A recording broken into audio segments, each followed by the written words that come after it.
Hey guys, Cruxal. In just a moment, I'm going to be showing you some tips on how to find your perfect sensitivity that works for you and your playstyle. Don't know how to build a team from scratch or find good teammates? DreamTeam.gg, the ultimate team building platform. Find and connect with new players, coaches and teams. Manage and monetize your team. Get on fast track to advance from novice to amateur and, if desired, to professional gamer. Join DreamTeam.gg today. Sorry for this little bit in the beginning. I just wanted to say I'm super excited to be able to be back to YouTube and playing CS again. My computer is back in working order. I've got it all figured out. So to celebrate, I'm going to give away these 3 skins that you're seeing right now. If you'd like to win, follow my Twitter, my Instagram, and join my Steam group, as I'm going to be giving away each skin on a different platform. So stay tuned on that. I'm going to be giving them away in about a week. Thanks so much for you guys' patience, and let's get on to the rest of the video.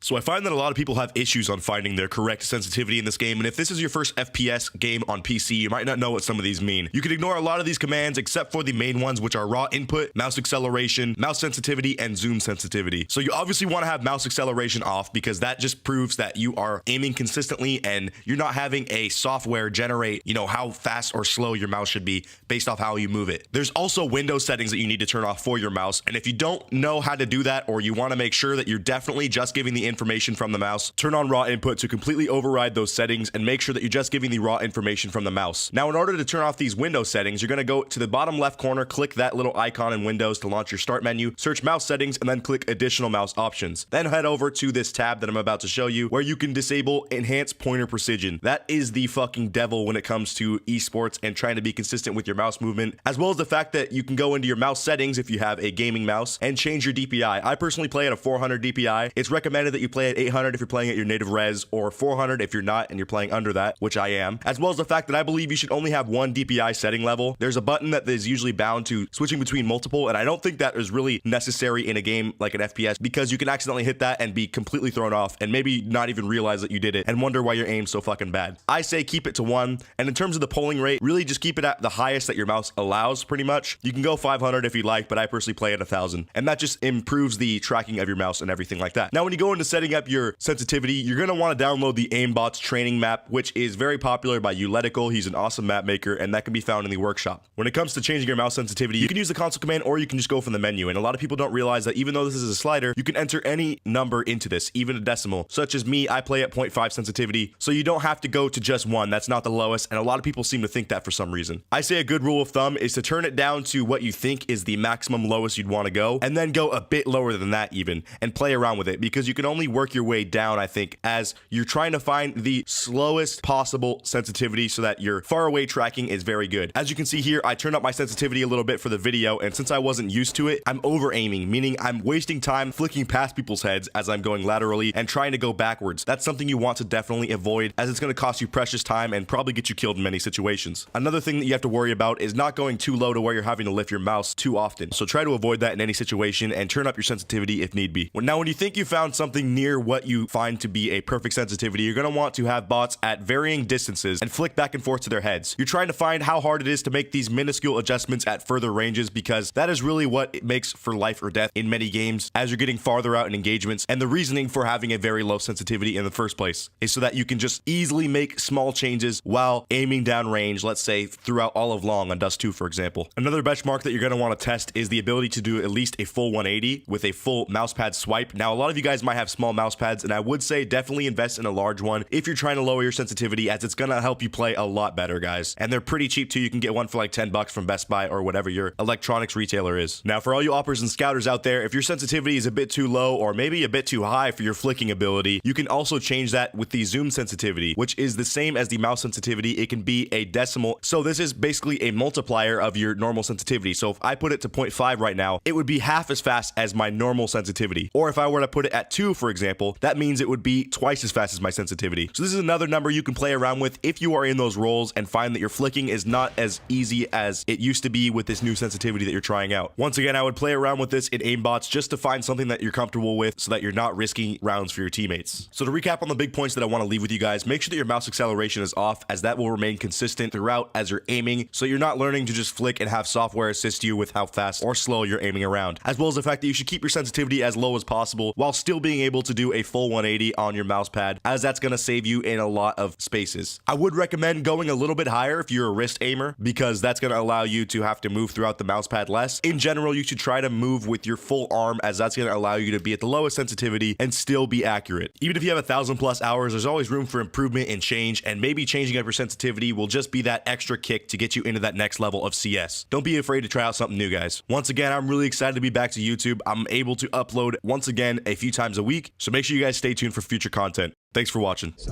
There is no stopping that boy when he drop it. Since rotten been cursed with the virus, so no, I glow in the dark, and you before you start, open your chest, put a sense on your heart, bitch.